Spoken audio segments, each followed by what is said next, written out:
விஜயகாந்த் அவருடைய சகோதரர் நீங்க. அரசியல்லையும் சரி, சினிமா துறையிலையும் சரி மிகப்பெரிய சாதனைகளை செய்தவர்.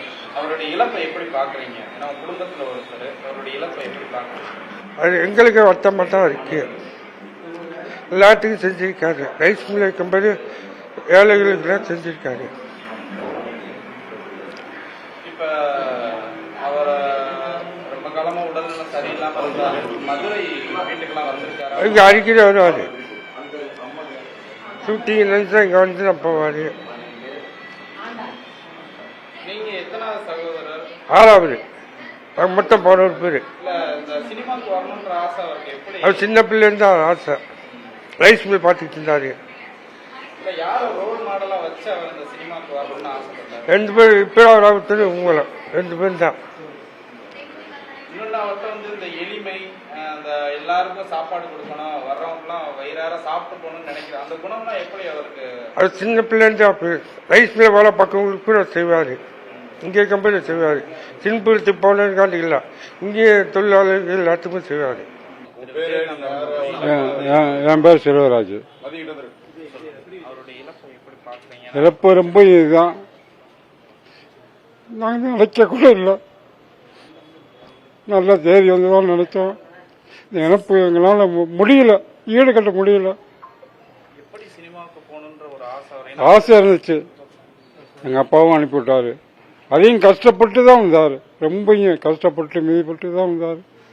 நல்லா வந்தார். எங்களால் நல்லா பார்த்துக்கிட்டாரு. பிள்ளைகளை பார்த்துக்கிட்டாரு. உறவுகள் நல்ல உறவு.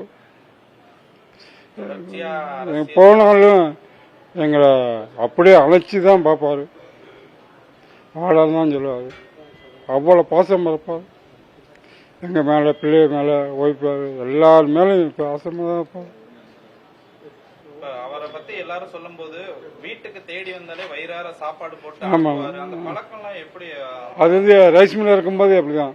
ரைஸ் மில்ல தொழிலாளர்கள் வேலை பார்க்கும்போது கஷ்டப்படும் போது கோலேஸ்வர் தான் கொண்டு வராங்க. அதுக்காண்டியே எங்கள் அண்ணன் ஹெல்ப் பண்ணுவார். ரைஸ் மில்ல இருக்கும்போது வேலை பார்க்குறவங்களும் ஹெல்ப் பண்ணுவார். அதே தான் அந்த பழக்கம் தான் அங்கேயும் தொடர்ந்தார். தேடி போனால், ஞாயிற்றுக்கிழமை தேடி போனால் 500 பேர்னாலும் சாப்பாடு போட்டு தான், வயிறு நேரம் சாப்பாடு போட்டு தான் அனுப்புவார். இன்னைக்கு அவருடைய இறப்புக்கு வந்து பிரதமர்ல இருந்து முதலமைச்சர் வரை எல்லாருமே ஒரு இரங்கல் தெரிவிச்சு இன்னைக்கு அரசு மரியாதையோட அடக்கம் செய்யறதா இருக்காங்க.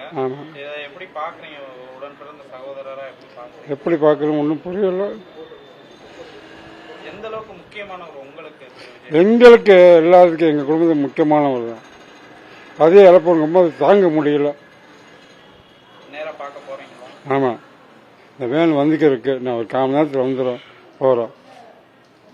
மதுரையில எதுவும் அவருடைய உடலை அடக்கம் பண்ணணும்னு? இல்ல இல்ல இல்ல, மெட்ராஸ் தான். ஏன்னா அவர் பூர்வீகம் இல்ல, மெட்ராஸ் தான். அங்கதான்.